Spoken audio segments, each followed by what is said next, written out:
Welcome back to my channel learning continuous. నిన్న మొన్న అందరు అడుగుతున్నారు మన వాళ్ళు, అన్న ఏం చేద్దాం, నెక్స్ట్ నోటిఫికేషన్ సంగతి ఏంటిది, ప్రిపేర్ కావాలా వద్దా, ఇదే క్వశ్చన్. అండ్ నువ్వు ప్రిపేర్ అవుతున్నావా, ఆ క్వశ్చన్ మీద ఇంకో అడిషనల్ క్వశ్చన్, నువ్వు ప్రిపేర్ అవుతున్నావా నన్ను కూడా అడుగుతున్నారు. అయితే నా సమాధానం ఒకటే, నేను ఇంకా ప్రిపేర్ గాను, అయిపోయింది. టీజీపీఎస్సీకి దండం పెట్టేసిన కాబట్టి నాతోనైతే కాదు. నాట్ బికాస్ నాతోనైతే కాదు అంటే చదివే శక్తి లేక కాదు, స్తోమత లేక కాదు, ఇంట్రెస్ట్ లేక కాదు, ఇవన్నీ ఉన్నాయి, నమ్మకం లేక, అంతే. అదొకటే రీజన్. ఒక్క రీజన్ వల్లనే నేను వదిలేయాల్సి వస్తుంది. కానీ నేను అందరికీ ఇదే చెప్పలేను కదా, అది నా పర్సనల్ ఒపీనియన్. నాకు నమ్మకం పోయిందని చెప్పినా కానీ మిమ్మల్ని నమ్మొద్దనిలే కదా. సరే, మీకు ఎవరికైతే ఇంట్రెస్ట్ ఉందో, నమ్మకం ఉందో, టీజీపీఎస్సీ మీద కానీ గవర్నమెంట్ మీద కానీ ప్రిపేర్ కండి, no problem. That should not be a problem. అయితే నాకెందుకు నమ్మకం పోయింది అని అంటే, ఇంత ఎఫర్ట్ పెట్టి, ఇంత హార్డ్ వర్క్ పెట్టి, అసలు నేను దీంట్లోకి వచ్చినప్పుడు 3-4 ఇయర్స్ బ్యాక్ దీంట్లోకి వచ్చినప్పుడు ఎటువంటి డౌట్ లేకుండే. టీజీపీఎస్సీలో ఒక చిన్న అవకతవక కూడా జరుగుతుంది అంటే, గవర్నమెంట్ ఇట్లా మతలబ్ చేస్తుంది అని ఒక్కసారి కూడా కలలో కూడా అనుకోలేదు. నేను ఈ ప్రిపరేషన్లోకి వచ్చినప్పుడు నన్ను చాలామంది డిస్కరేజ్ చేశారు. ఏమనంటే, అరే ఇంత మంచి ఐటీ జాబ్ వదిలేసుకొని, పిచ్చోన్లాగా అంత శాలరీ వదిలేసుకొని, why do you want to go into TGPSC, జాబులు అమ్ముకుంటారు, అది చేస్తారు, ఇది చేస్తారు, నీకు రిఫరెన్స్ కావాలి, సర్కిల్ కావాలి, నువ్వు ఎంత టాలెంట్ ఉన్నా కానీ ఫైనల్గా పైసలు పెట్టకపోతే రాదు, ఇట్లా అంటూనే ఉన్నారు. నేను అందరిని ఏమనుకున్నా అంటే, వీడికి చదివే శాతగాక, వీళ్ళకి చదవడం శాతగాక, ప్రిపరేషన్ శాతగాక, హార్డ్ వర్క్ చేయడం శాతగాక ఇవన్నీ చెప్తున్నారు, నాలాంటి వాళ్ళని కూడా డిమోటివేట్ చేస్తున్నాను అనుకొని నేను వాళ్ళని కొట్టిపడేసి సరేలే అని వాళ్ళని లైట్ తీసుకొని నేను మాత్రం ప్రిపరేషన్కి వచ్చి ప్రిపరేషన్ చేసిన. కానీ చూస్తే, ఒక విధంగా చూస్తే వాళ్ళు చెప్పింది అయితే అవాస్తవం కాదని అర్థమైంది. వాళ్ళు చెప్పిన దాంట్లో ఎంతో కొంత నిజం ఎక్కడో కొంత దాగుంది అని మాత్రం కనబడుతుంది. కానీ ప్రాబ్లం ఏంటిదంటే, ఎక్కడ మిస్టేక్ అయిందో మనకు తెలుస్తలేదు. As a common man mistake జరిగింది అంటే ఎట్లుందంటే, ఇది ఎట్లా చెప్పాలంటే, పెద్ద పైప్లో లీకేజ్ ఉంది. అవుట్లెట్కి ఇన్లెట్లో ఎంత వాటర్ వస్తున్నాయో అవుట్లెట్లో అంత వాటర్ రావట్లేదు. చాలా పెద్ద పైప్ లైన్, కానీ ఆ లీకేజ్ ఎక్కడుందో తెలుస్తలేదు. అట్లనే ఈ వ్యవస్థలో కూడా ఎక్కడనో అవకతవకలు జరుగుతున్నాయి, కానీ అది ఏ లెవెల్లో జరుగుతున్నాయో అనేది నాలాంటి సామాన్యులకి, మీలాంటి సామాన్యులకి అర్థం కావట్లేదు. మనమేమో మన సామాన్యమైన బుర్రలతోని, కామన్ మ్యాన్ బ్రెయిన్స్తోని వీఆర్ థింకింగ్ దట్ మనల్ని మోటివేట్ చేసుకొని, పాజిటివ్గా మోటివేట్ చేసుకొని, లేదు అంత మంచి జరుగుతుంది అని దేవుడి మీద నమ్మకం వేసి మనని హార్డ్ వర్క్ చేసుకొని మనం చదువుతున్నాం. కానీ వెనకాల మాత్రం వేరే ఉందండి. వెనకాల మాత్రం సీన్ వేరేగా ఉంది. ఖచ్చితంగా తెలుస్తూనే ఉంది కదా, వేరేగా ఉంది. అయితే ఎందుకు చెప్తున్నా అంటే, నిన్న నైటు మన అశోక్ నగర్లో ఒక సార్ ఉంటారు, ఆయన పేరు యాక్చువల్గా చెప్పకూడదు, బట్ అఫ్ కోర్స్ నేను ఆయన గురించి ఏం నెగిటివ్గా మాట్లాడట్లేదు కాబట్టి చెప్పొచ్చు. That should not be a problem. ఎందుకంటే we are all working for the same agenda. మనకి పరివర్తన ఐఏఎస్ అని ఒక అతను ఉన్నారు కదా సార్, ఆయన టీజీపీఎస్సీని ఎంత సపోర్ట్ చేశారండి. ఆయన పాపం ఆయన సపోర్ట్ చేస్తుంటే జనాలు ఆయనని వెళ్ళి ఆయన మీద దాడి కూడా చేశారు. సార్ మీరు మరీ టీజీపీఎస్సీని గుడ్డిగా నమ్ముతున్నారు, అది ఇదని కూడా ఆయన మీద దాడి చేశారు. ఆయన చాలా సపోర్ట్ చేశారు, ఎగ్జామ్ జరుగుతుంది, అంత కరెక్ట్గానే జరుగుతుంది, there is full transparency in TGPSC, పారదర్శకత బాగుంది, అంత కరెక్ట్గా జరుగుతుంది అని ఆయన విపరీతంగా సపోర్ట్ చేశారు. అలాంటి ఆయన నిన్న నైట్ అనుకుంటా, ఈరోజు నేను మార్నింగ్ చూస్తున్న వీడియో, ఆయన అంటున్నారు, నేను అంత సపోర్ట్ చేశాను, ఇప్పుడు నేనే అంటున్నా దాంట్లో అవకతవకలు జరిగినాయి అంటున్నాడు.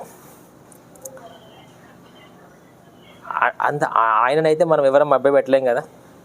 ఆయనంతటా ఆయననే స్వయంగా యూట్యూబ్లోకి వచ్చి నేనే అంత నమ్మిన క్యాండిడేట్ని నేనే చెప్తున్నా ఎక్కడో అవకతవకలు జరిగినాయని he has given a list of things. మరి దీన్ని ఏమనాలండి? అంటే ఇప్పుడు నేనంటే నమ్మకం పోయింది అని అనుకుందాం. మరి ఆయన అయితే ఇండస్ట్రీలోనే ఉన్నారు, చాలామందిని ట్రైన్ చేశారు, సిస్టమ్ గురించి నాకంటే ఎక్కువ తెలుసు, నాకంటే ఎప్పటి నుంచో ఇండస్ట్రీలో ఎక్కువ చాలా ఇయర్స్ నుంచి ఉన్నారు. నేనంటే 3-4 ఏళ్ళే అనుకుందాం. అబ్బా, ఆయన ఎప్పటి నుంచో ఉన్నారు కదా. మరి అలాంటి ఆయన కూడా హర్ట్ అయ్యారు అంటే ఎంతో కొంత వాస్తవం అయితే ఉంది కదా అవకతవకలకి. దీన్ని ఏమనాలి మరి?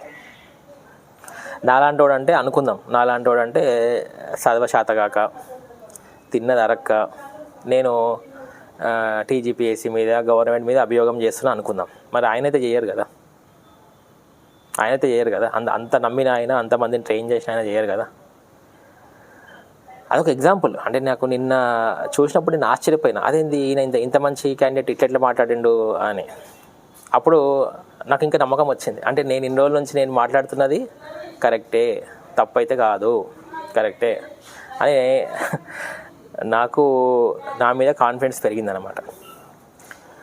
సో ఇట్లా ఇన్ని జరుగుతుంటే కూడా how can I tell others to look for another notification వస్తుంది అంటుర్రు మేలో. ఇది ఖచ్చితంగా రావచ్చు, నేను వస్తుందని నేను చెప్తాను ఆ వీడియోలో. కానీ దానికోసం మనం ఏ లెవెల్ వరకు సాక్రిఫైస్ చేయాలనేదే క్వశ్చన్ ఇక్కడ. The question here is to what extent are you ready to sacrifice for the exam. ప్రతిదానికి ఒక లిమిట్ అంటూ ఉండాలండి. నేనేమంటా అంటే ఇప్పుడు ఫర్ ఎగ్జాంపుల్ మనము స్టాక్స్ చేస్తాం, stacking is legal, trading is legal. కానీ నీకు ఒక పరిధి పెట్టుకోవాలి. ఓకే, స్టాక్ ట్రేడ్ ఇంతవరకు పడిపోతే స్టాప్ లాస్ పెట్టుకుంటాం, ఆ తర్వాత ఆపేయాలి. లేకపోతే పత్తాలు ఆడతారు మీరు, తప్పే, ఇల్లీగలే. కానీ చెప్తున్నా, ఎగ్జాంపుల్ చెప్తున్నా. ఒక స్టేజ్ వచ్చిన తర్వాత లాభమో నష్టమో వస్తుంది. వచ్చినప్పుడు టేబుల్ మీద నుంచి లేచి వెళ్ళిపోవాలి, అవునా? సో ఏదైనా కానీ ఒక లిమిట్ అంటూ ఉండాలి. అంతేగాని లిమిట్ దాటిపోతే అది అందరికీ నష్టమే. ఊరికేనే మొండిగా నేను చాలా మొండివాడినండి, నేను పట్టిన పట్టు విడవనండి అని అంటే ఈ సొసైటీకి పనికిరావు. ఈ సొసైటీకి ఎందుకంటే నీకు you should know your threshold అంటే ద లోవర్ లిమిట్ తెలియాలి, ది అప్పర్ లిమిట్ కూడా తెలియాలి. ఈ పాయింట్ నేను ఎందుకు చెప్తున్నా అంటే ఇప్పుడు ఎవరైతే నెక్స్ట్ నోటిఫికేషన్కి ప్రిపేర్ అవుదాం అనుకుంటున్నారో మీరందరూ కూడా అందరికీ ఒకటే మందు పనికిరాదండి. ఇప్పుడు మీరు డాక్టర్ దగ్గరికి వెళ్తే సేమ్ ప్రాబ్లంతో వెళ్ళండి ఇద్దరు, కానీ మళ్ళీ ఇద్దరిని సేమ్ క్వశ్చన్స్ అడుగుతారు డాక్టర్, డిఫరెంట్ మందులు ఇస్తారు సేమ్ ప్రాబ్లం అయినా కానీ. ఎందుకంటే డాక్టర్కి మాత్రమే తెలుసు నీ బాడీ తత్వము, అనదర్ పర్సన్ బాడీ తత్వం. సార్ సేమ్ ప్రాబ్లం కదా, సేమ్ మందు ఇవ్వండి అంటే ఇవ్వరు. సో ఇది కూడా అంతే, మీ సిచ్యువేషను మీకే తెలుసు. ఎందుకంటే it all depends upon first of all your age. First primary factor your age, then your financial constraints, second point, then తర్వాత యువర్ ఫ్యామిలీ కన్స్ట్రెయింట్స్, మూడో పాయింట్, అండ్ నీ సైకలాజికల్ ఎబిలిటీ ఎంత నీకు. ఎందుకంటే సైకలాజికల్ ఎబిలిటీ ఎందుకంటున్నా అంటే అందరికీ సేమ్ లెవెల్ ఆఫ్ మోటివేషన్ ఉండదండి. ఫర్ ఎగ్జాంపుల్ ఇప్పుడు మన అందరం కలిసి ఒక పెద్ద మోటివేషన్ క్లాస్ విన్నాం అనుకో, ఒకడు నెక్స్ట్ డే 4 o'clock లేచి చదువుతాడు, ఇంకొకడు 8 దాకా పడుకుంటాడు. So motivation levels are different. అట్లనే నీ సైకలాజికల్ ఎబిలిటీ ఏంటో చూసుకోండి. ఇందాక చెప్పిన కదా 4. నెక్స్ట్ 5th వన్ ఏంటిదంటే మీరు next me down the line మీరు ఏంటి, what is your plan of action, అంటే మీ డెస్టినీ ఏంటిది, మీ గోల్ ఏంటిది లైఫ్లో. ఇట్లా మనం ఎన్నో ఫ్యాక్టర్స్ని కన్సిడర్ చేసిన తర్వాత you have to take a decision. And మీకు ఎంత టైం ఉంది, ఇప్పుడు మీ ఏజ్ అని చెప్పాను కదా, ఎంత టైం ఉంది మీ చేతిలో. ఎందుకంటే ఇంట్లో వాళ్ళు పెళ్ళి చేసుకో, ఉద్యోగం చేయు, ఏం పట్టుకున్నావు, ఈ గ్రూప్స్ ఎగ్జామ్స్ ఎంతో కొంత నెలకు 40-50 వేలు వస్తే కనీసము ఇంట్లో హెల్ప్ అవుతుంది కదా. ఇంట్లో నుంచి పోరు పెడతారు, మరి వాటినింటి తట్టుకోవాలి. లేకపోతే మీకు పెళ్ళి ఉంటుంది, పెళ్ళి గొడవలు ఉంటాయి, పెళ్ళి చేసుకో, చాలు ఎన్రోల్ చేసుకో, పెళ్ళి అయినాక చేసుకో, ఇంకేం పట్టుకున్నావు, అదే గవర్నమెంట్ ఇట్లా చేసినట్లే, ఇట్లా ఎన్నో పెడతారండి.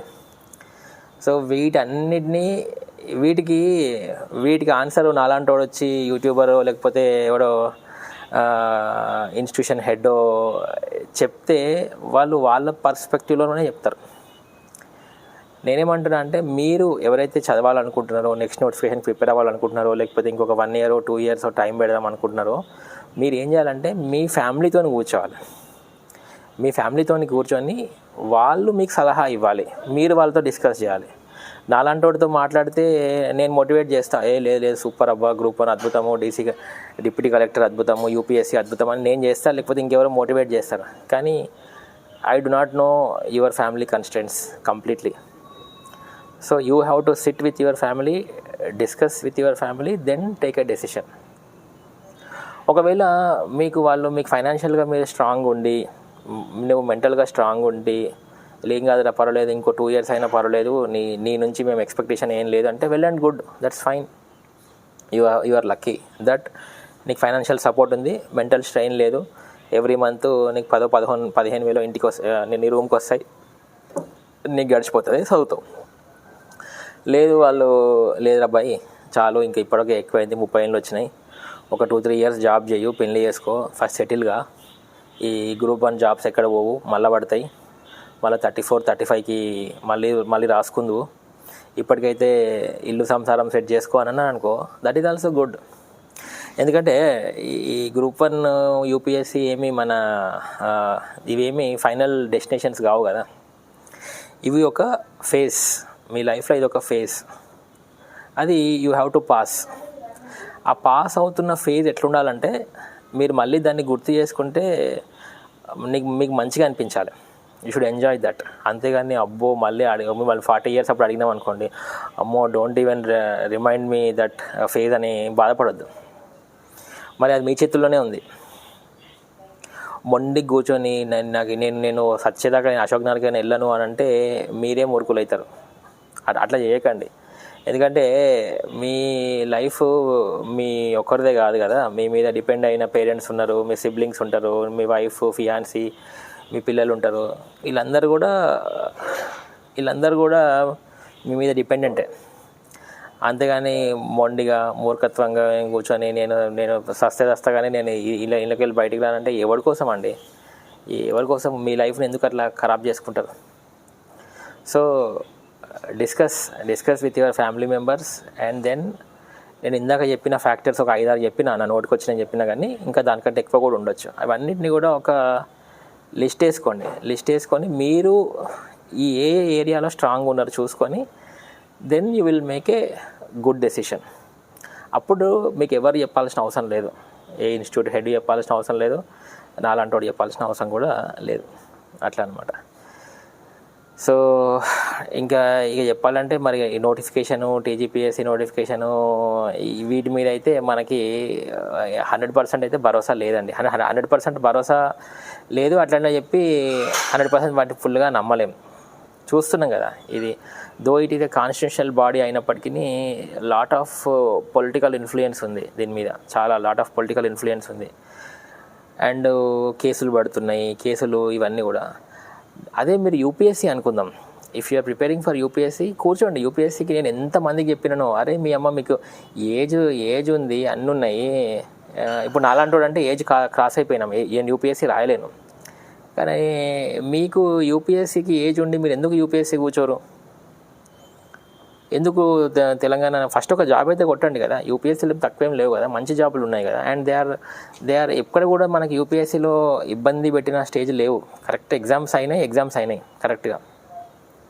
అదే టాలెంట్ అక్కడ పెట్టవచ్చు కదా. పెట్టి ఒక 1-2 years జాబ్ చేయండి, మళ్ళీ వచ్చి యూ టేక్ టీజీపీఎస్సీ ఎగ్జామ్స్. ఎక్కడ పోదు కదా.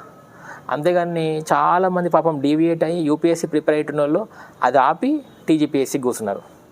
3 సంవత్సరాలు అయింది, ఎక్కడ వేసిన గొంగడ అక్కడే ఉంది. ఇది మిస్టేకే కదండి. ఫస్ట్ ఒక జాబ్ కొట్టండి, అది నేను అనేది. మిగతా వాళ్ళు కొంతమంది కాలేజ్ నుంచి డైరెక్ట్గా వచ్చిన వాళ్ళకైతే నేను ఏం చెప్తా అంటే, ఎప్పుడైనా అదే చెప్తా, కాలేజ్ నుంచి వచ్చిన వాళ్ళు ఒక 1-2 years చిన్నదో పెద్దదో జాబ్ చేయండి, ఏదో ఒక జాబ్ చేయండి.